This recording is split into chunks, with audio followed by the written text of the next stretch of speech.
ونبلوكم بالشر والخير فتنة وإلينا ترجعون صدق الله مولانا العظيم إن الله وملائكته يصلون على النبي يا أيها الذين آمنوا صلوا عليه وسلموا تسليما اللهم صل على سيدنا ومولانا محمد وعلى آل سيدنا ومولانا محمد وبارك وسلم الصلاة والسلام عليك يا رسول الله وعلى آلك وأصحابك يا حبيب الله الصلاة والسلام عليك يا رحمة للعالمين وعلى آلك وأصحابك يا شفيع المذنبين. حاضرین محترم، میت کے احکام کے متعلق چند باتیں گزشتہ جمعۃ المبارک کو آپ حضرات نے گوش گزار کی تھیں. اسلام وہ پیارا دین ہے جو ہمیں زندگی گزارنے کے طریقے بھی سکھاتا ہے، اور جب ایک مومن دنیا سے رخصت ہو جائے اس کے ساتھ کیا معاملہ کرنا ہے، اسلام یہ تعلیمات بھی ہمیں عطا فرماتا ہے. گزشتہ جمعۃ المبارک کو حالت نزا میں اسلامی تعلیمات کیا ہیں ان کے متعلق کچھ باتیں عرض کی تھیں. جب انسان دنیا سے رخصت ہو جائے، جسم سے روح نکل جائے، اس وقت اسلام ہمیں یہ حکم دیتا ہے جو زندہ وہاں پاس موجود ہیں وہ سب سے پہلے اس کی آنکھیں بند کر دیں، اس لیے کہ جسم گرم ہوتا ہے، آنکھیں بند ہو جاتی ہیں. اگر دیر کی جائے گی، جسم ٹھنڈا ہو گیا تو پھر وہ پٹھوں میں کھچاؤ پیدا ہو جاتا ہے، پھر آپ بند کرنا چاہیں گے بھی تو بند نہیں ہوں گی. تو حکم یہ ہے جیسے ہی جسم سے روح نکلے اس کی آنکھوں کو بند کر دیا جائے، جبڑے کے نیچے سے ایک پٹی لے کے اس کے منہ کو بند کر کے اوپر گرہ لگا دی جائے، اس کی ٹانگوں کو سیدھا کر دیا جائے، ناخنوں کے پاؤں کے جو انگوٹھے ہیں ناخنوں سے ان کو باندھ دیا جائے، بازو اس کے سیدھے کر دیے جائیں. اگر یہ کام نہیں کریں گے، ٹانگیں کھلی رہ گئیں، تو پھر غسل میں، کفن میں، جنازہ لے کے چلنے میں، بلکہ تدفین میں بہت سے مسائل پیدا ہو جاتے ہیں. تو جیسے ہی جسم سے روح نکلے یہ کام فوراً کر لیا جائے. ابھی ابھی جسم گرم ہے، اگر ٹانگیں اس کی سیدھی کر دی جائیں گی، پاؤں ناخنوں سے انگوٹھوں سے باندھ دیے جائیں گے تو ٹانگیں کھلنے سے بچ جائیں گی. اور اس کے بعد جو شریعت کا حکم ہے وہ یہ ہے کہ جلد از جلد اس کے غسل کا اہتمام کیا جائے. دنیا سے جانے کے بعد جو زندہ موجود ہیں، میت کا پہلا حق یہ ہے اس کے غسل کا اہتمام کیا جائے، اور غسل جو اس کا جتنا زیادہ قریبی ہے وہ دے، یہ سب سے بہتر ہے. عموماً لوگ غسل دینے میں کتراتے ہیں کہ غسل کیسے دیا جائے گا. وہی طریقہ ہے جیسے زندہ غسل کرتا ہے، اسی طریقے کے ساتھ میت کو بھی غسل دیا جاتا ہے. جو جتنا زیادہ قریبی ہے، جتنی ہمدردی کے ساتھ، جتنی امانت داری کے ساتھ وہ غسل دے گا، دوسرا نہیں دے سکتا. اور پھر شریعت نے یہ رعایت بھی رکھی ہے جو قریبی ہوگا وہ پردے کا اہتمام بھی زیادہ کرے گا. حکم یہ ہے جب اسے غسل دیا جائے تو اس کے سطر کی طرف نگاہ نہ کی جائے، ناف سے لے کے گھٹنے تک اتنا موٹا کپڑا ڈال دیا جائے کہ جب اوپر سے پانی بہایا جائے تو جسم کی رنگت اس کپڑے سے بھی نظر نہ آئے،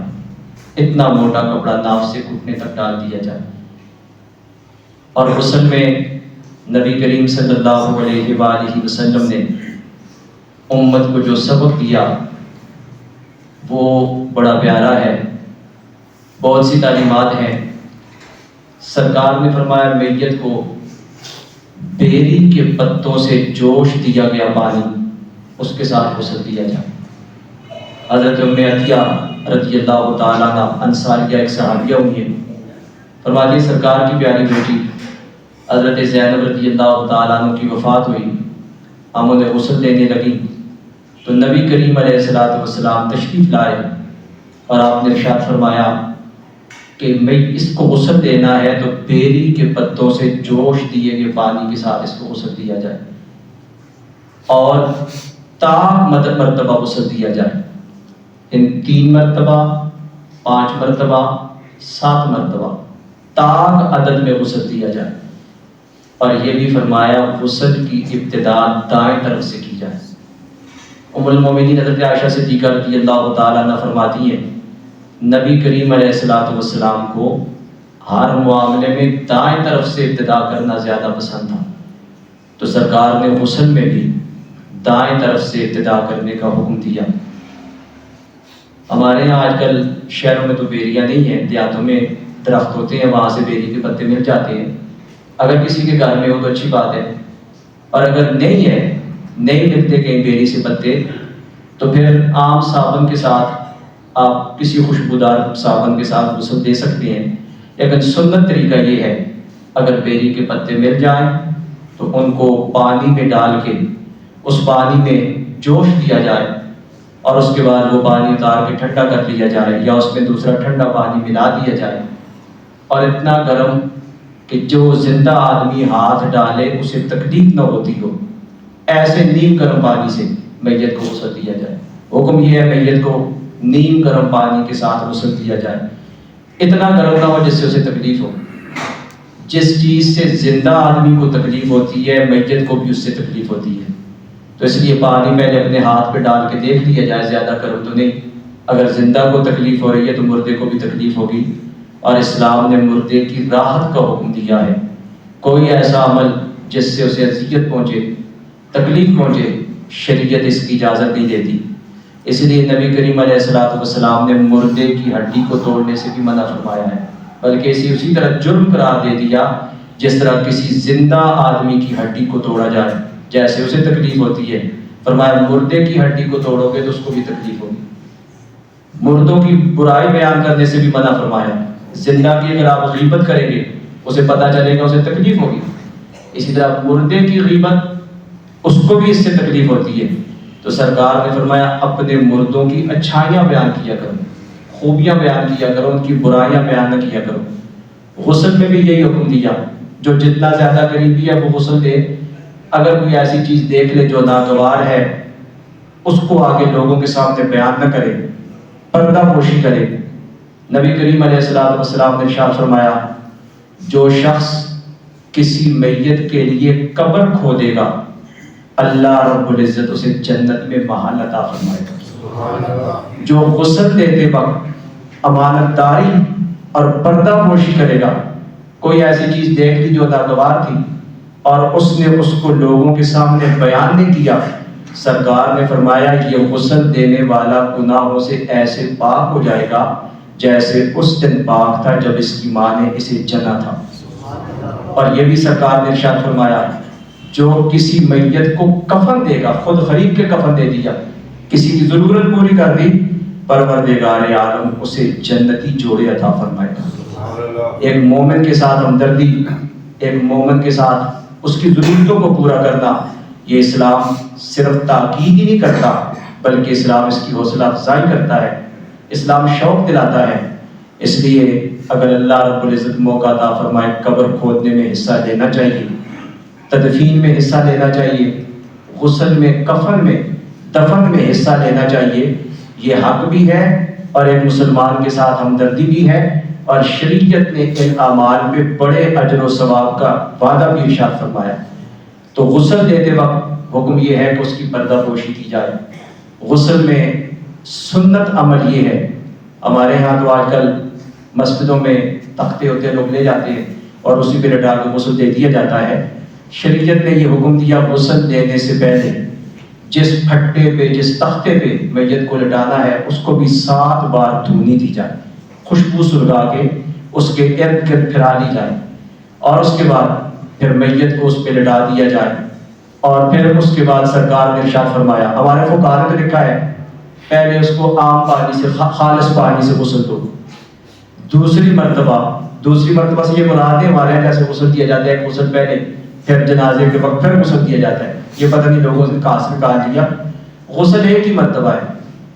ایک مرتبہ اگر کوئی صحیح طریقے سے غسل دے دے تو اس کے بعد دوبارہ غسل کی ضرورت نہیں ہوتی۔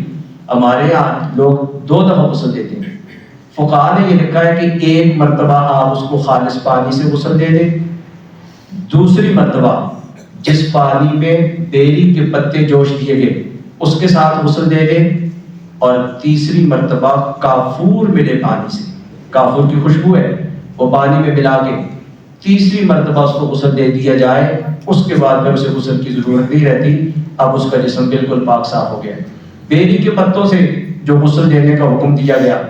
اس میں حکمت کیا ہے؟ نبی کریم علیہ السلام کے جتنے ارشادات گرامی ہیں وہ اپنے اندر بڑی حکمتیں رکھتے ہیں۔ اب جب تحقیق کی گئی سائنسدانوں نے تو وہ اس نتیجے پر پہنچے کہ 2 حکمتیں ہیں، اور بھی ہوگی، انہیں یہ 2 سمجھ آئیں۔ ایک حکمت یہ سمجھ آئے کہ جب بیری کے پتوں کو پانی کے اندر جوش دیا جائے تو اللہ رب العزت نے بیری کے پتوں میں یہ خاصیت رکھی ہے کہ اس کے ساتھ جب غسل دیا جائے گا وہ جسم سے میل کچیل کو زیادہ اچھی طرح صاف کر دیتا ہے وہ پانی۔ اور دوسرا، بیری کے پتوں کے ساتھ جوش دیے پانی کے اندر اللہ رب العزت نے یہ تاثیر رکھی ہے کہ اس کے بعد جسم پر ایسے اثرات مرتب ہوتے ہیں۔ جب میت کو دفن کیا جاتا ہے تو زیر زمین جو کیڑے مکوڑے ہوتے ہیں قبر میں یا سرزمین کے نیچے جو بندے کے جسم کو کھا جاتے ہیں، وہ جلدی اس کے جسم کے قریب نہیں آتے، جلدی اسے نقصان نہیں پہنچاتے، کچھ وقت تک اس کا جسم ان کیڑوں کی خوراک بندے سے بچا رہتا ہے۔ اور بھی کئی حکمتیں ہوں گی۔ قبر ایک پردہ ہے جو اللہ رب العزت نے رکھ دیا ہے۔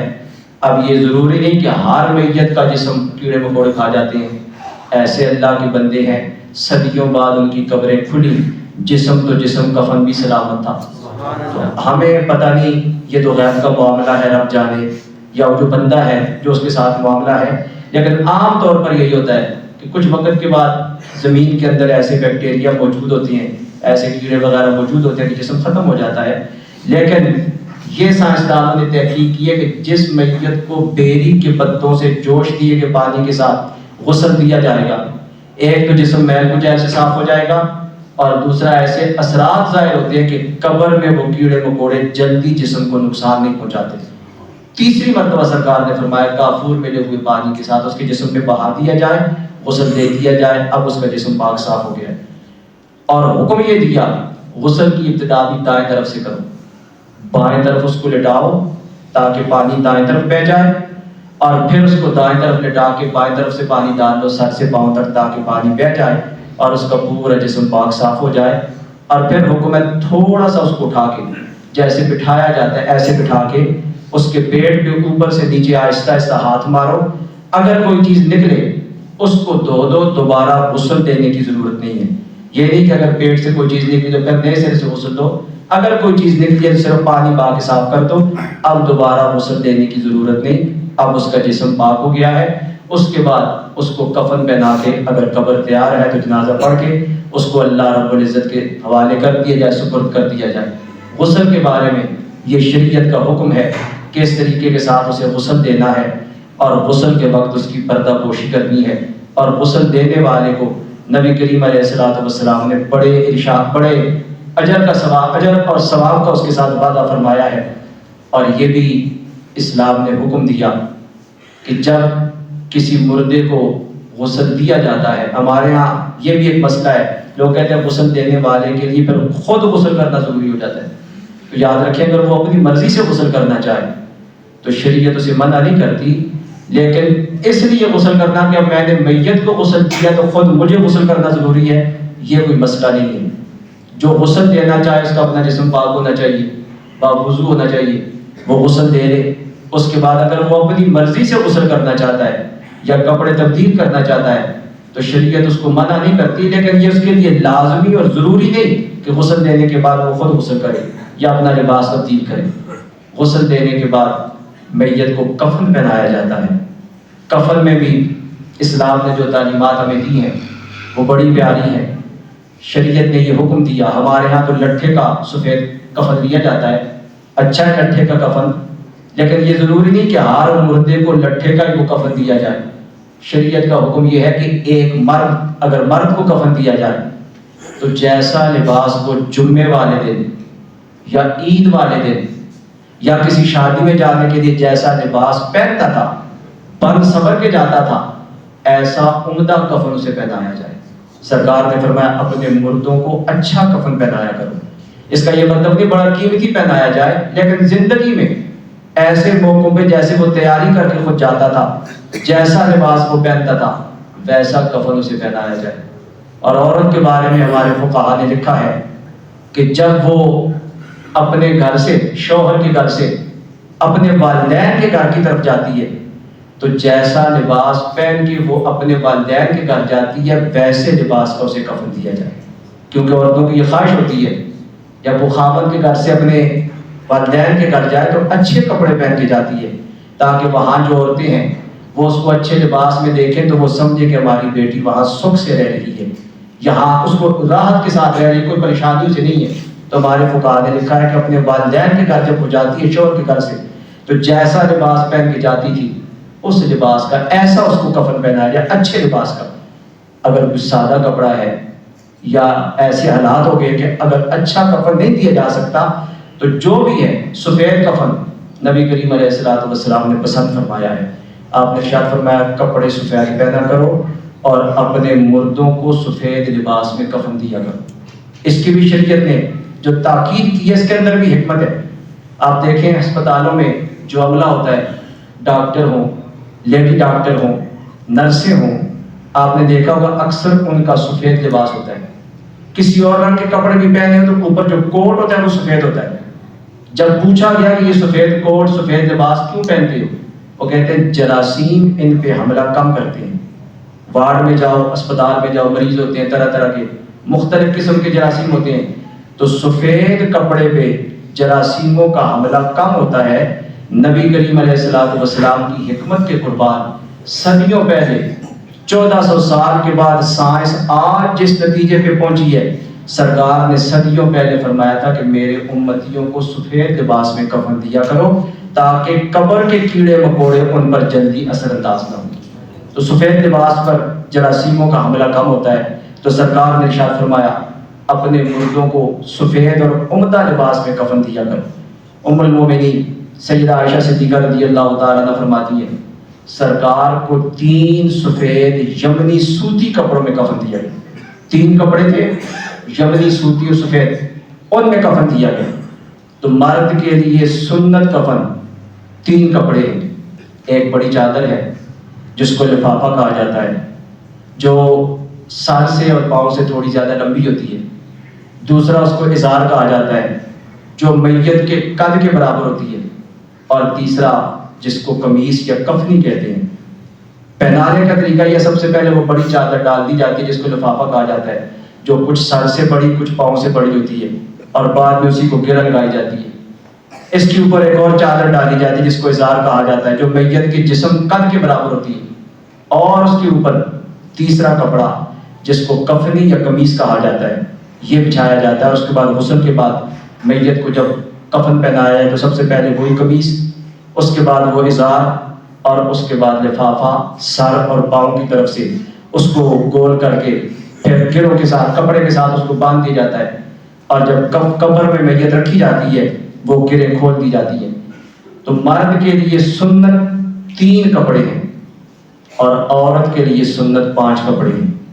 شریعت نے کفن میں بھی عورت کے لیے 2 کپڑے فالتو رکھے ہیں تاکہ اس کا پردہ رہے۔ 3 یہی، ایک اوڑھنی اور ایک سینہ بند۔ یہ عورت کے لیے 2 کپڑے مزید رکھے گئے۔ اب یہ کتنی حیرت کی بات ہے کہ جب اللہ کی بارگاہ میں وہ جا رہی ہے، شریعت اس وقت بھی اس کو حکم دیتی ہے وہ اپنے سر کو ننگا نہ کرے۔ مرد کے لیے 3 کپڑے اور عورت کے لیے 5 کپڑے۔ اگر وہ زندگی میں سر سے دوپٹہ اتار دے تو کتنی بڑی بدبختی کی بات ہوگی، کتنی بڑی محرومی کی بات ہوگی۔ مرنے کے بعد زندہ آدمی مردے کا چہرہ دیکھتے ہیں لیکن عورت کا چہرہ نہیں دکھایا جاتا، اس کا مطلب ہے چہرے کا پردہ ہے۔ تو شریعت کہتی ہے اس کا چہرہ مر کے بھی لوگوں کے سامنے نہ آئے، وہ زندگی میں اپنا چہرہ لوگوں کو دکھاتی، میرے تو کتنی بڑی محرومی ہوگی۔ شریعت نے اس کو کتنی تاکید کی کہ کفن میں کپڑے زائد رکھے، مرنے کے بعد اس کا چہرہ غیر محرم نہیں دیکھ سکتے، منع کر دیا۔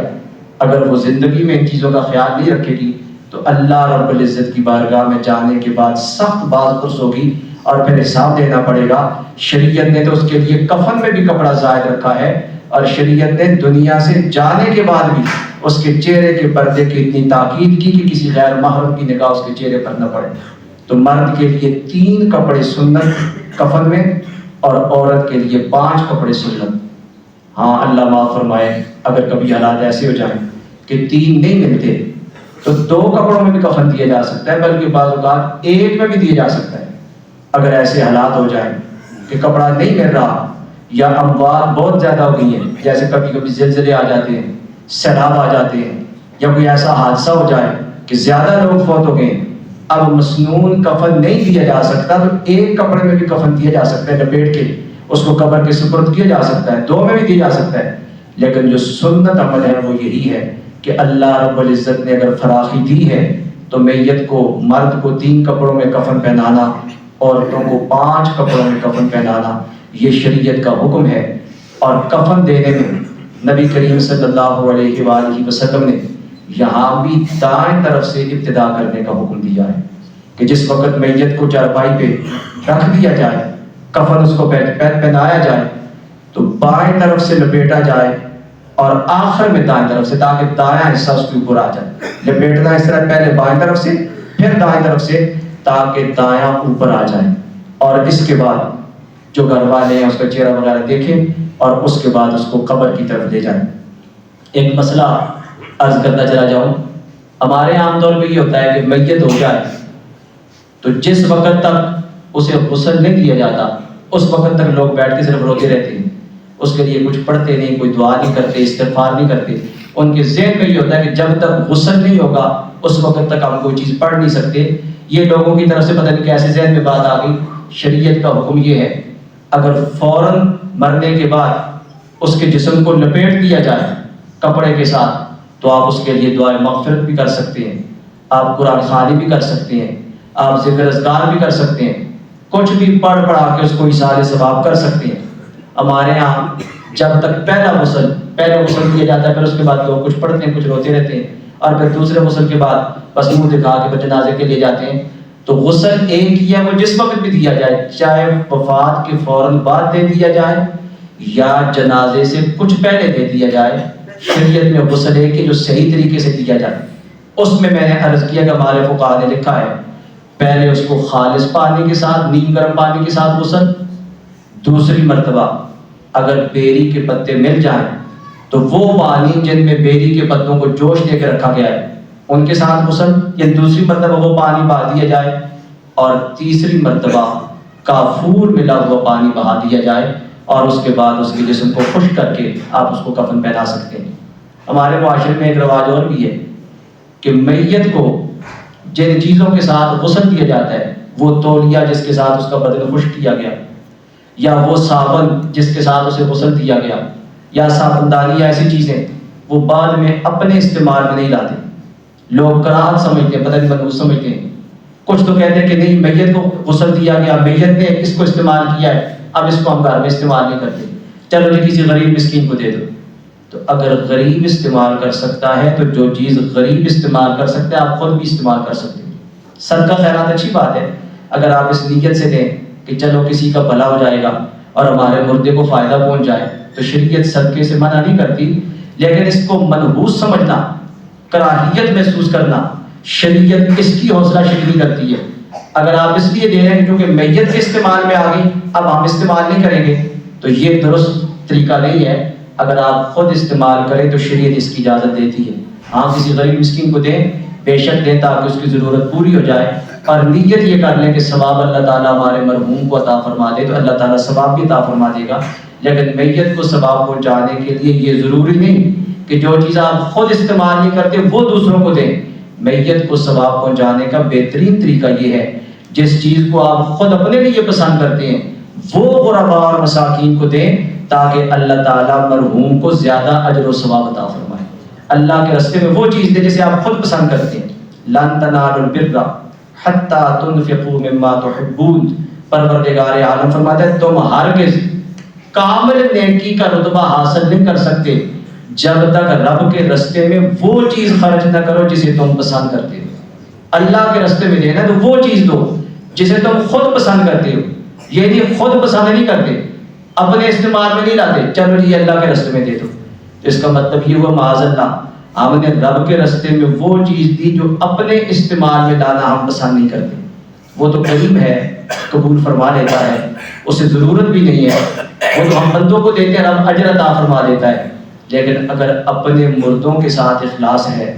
وفا ہے اور ان کا بھلا چاہتے ہیں تو پھر اللہ کے راستے میں بھی وہ چیز دینی چاہیے جو اپنے دل کو سب سے زیادہ اچھی لگتی ہے، پسند آتی ہے، وہ اللہ کے راستے میں دو تاکہ اللہ تعالیٰ مرحومین کو زیادہ بہتر اجر اور ثواب بھی عطا فرمائے۔ تو یہ غسل کے حوالے سے، کفن کے حوالے سے ایک دو باتیں عرض کی ہیں۔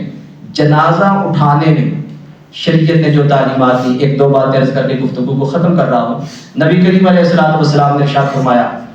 جو میت کے 4 پایوں کو کندھا دیتا ہے اور 10 قدم چلتا ہے اللہ کریم اس کے 40 کبیرہ گناہوں کو معاف فرما دیتا ہے۔ ہمارے ہاں جب میت اٹھایا جاتا ہے اس وقت امام صاحب آتے 4 آدمی ہو جائیں، وہ 40 قدم 4 آدمی چلتے ہیں، اس کے بعد کوئی پاؤں کی طرف سے آ رہا ہے کوئی سر کی طرف سے آ رہا ہے، یہ درست طریقہ نہیں ہے۔ درست طریقہ یہ ہے کہ جو بھی آئے میت کے سرہانے کی طرف سے دائیں طرف سے چارپائی کا دایاں پایا اپنے دائیں کندھے پہ رکھے، 10 قدم چلے، 10 قدم چلنے کے بعد پھر پیچھے چلا جائے اور پاؤں کی طرف سے جو دایاں پایا ہے وہ اپنے دائیں کندھے پہ رکھ کے پھر 10 قدم چلے اور اس کے بعد پھر سرہانے کی طرف آ جائے اور میت کی چارپائی کا جو بایاں پایا ہے وہ بائیں کندھے پہ رکھ کے پھر 10 قدم چلے اور 10 قدم چلنے کے بعد پھر پیچھے چلے جائے پاؤں کی طرف اور میت کی چارپائی کا جو بایاں پاؤں کی طرف پایا ہے وہ اپنے بائیں کندھے پہ رکھ کے پھر 10 قدم چلے۔ اس طرح 40 قدم میت کی چارپائی اٹھا کے چلنے کا اللہ کے رسول نے ارشاد فرمایا جو اس طرح 40 قدم اٹھا کے چلے گا پروردگار عالم اس کے 40 کبیرہ گناہ معاف فرما دیتا۔ تو یہ طریقہ ہے میت کی چارپائی کو کندھا دینے کا۔ ہمارے یہاں لوگ بس 1-2 طرف سے اٹھاتے ہیں اور 1-2 قدم چلتی ہیں، پھر آگے دوسرا آ جاتا ہے، تیسرا آ جاتا ہے۔ چلو دوسروں کی سہولت کے لیے اگر ایسا کر لیتے تو بہتر ہے، لیکن شریعت نے جس عمل پر جو اجر رکھا ہے وہ مسنون طریقہ یہی ہے جو ابھی میں نے عرض کیا ہے۔ غسل کے حوالے سے، کفن کے حوالے سے، چارپائی کو اٹھانے کے حوالے سے جو اسلامی تعلیمات تھیں اختصاراً آپ کی گوش گزار کی ہیں۔ آگے کچھ اور مسائل ہیں انشاءاللہ آئندہ جمعۃ المبارک کو عرض کریں گے۔ پروردگار عالم ہمیں ان احکامات پہ عمل کرنے کی توفیق عطا فرمائے۔ وما علینا